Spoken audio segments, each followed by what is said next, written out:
Project దాని ముంపు ప్రాంతాల విషయంలో తెలుగు రాష్ట్రాల మధ్య మళ్లీ అగ్గిరాజేసే సూచనలు కనిపిస్తున్నాయి. ఒకవైపు 2027 జూన్ నాటికి పోలవరం పూర్తి చేయాలని ఏపీ స్పీడ్ పెంచితే మరోవైపు తెలంగాణ అభ్యంతరాలు చెప్తోంది. అటు ఢిల్లీలో సీఎం చంద్రబాబు కేంద్రంతో కీలక చర్చలు జరుపుతున్న టైంలోనే ఇటు ఫేజ్ 2 పనులు ఆపాలి అంటూ పోలవరం ప్రాజెక్ట్ అథారిటీకి తెలంగాణ లేఖ రాయడం హాట్ టాపిక్ గా మారింది. అసలు ఇరు రాష్ట్రాల వాదనలేంటి, తెలంగాణ అభ్యంతరం ఏంటి? ఆంధ్రప్రదేశ్ జీవనాడి పోలవరంపై కూటమి ప్రభుత్వం అడుగులు వేగవంతం చేసింది. 2027 జూన్ నాటికి ప్రాజెక్టును జాతికి అంకితం చేయాలని లక్ష్యంగా పెట్టుకుంది. కేంద్ర మంత్రి సీఆర్ పాటిల్తో భేటీ అయిన సీఎం చంద్రబాబు గోదావరి పుష్కరాల్లోగా పోలవరం ప్రాజెక్టును పూర్తి చేయడానికి సహకారం అందించాలని కోరారు. తొలి దశలో 41.15 మీటర్ల మేర నీటిని నిల్వ చేసేందుకు అవసరమైన నిర్మాణాలను పూర్తి చేయాలని కోరారు సీఎం చంద్రబాబు. స్టాప్ వర్క్ ఆర్డర్ను ఉపసంహరించుకోవాలని విజ్ఞప్తి చేశారు.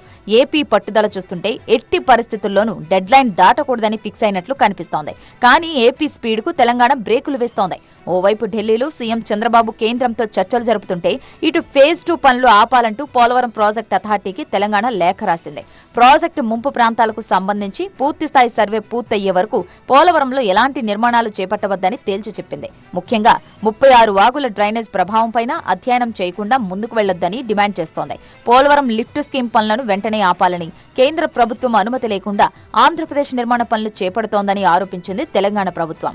మరోవైపు గోదావరి కావేరీ అనుసంధానం తుంగభద్రపై కూడా ఏపీ ప్రభుత్వం ఫోకస్ పెట్టింది. గోదావరి కావేరీ అనుసంధానం చేసుకుంటే అన్ని సమస్యలకు పరిష్కారం దొరుకుతుందని ఏపీ నీటిపారుదల శాఖ మంత్రి నిమ్మల రామానాయుడు తెలిపారు.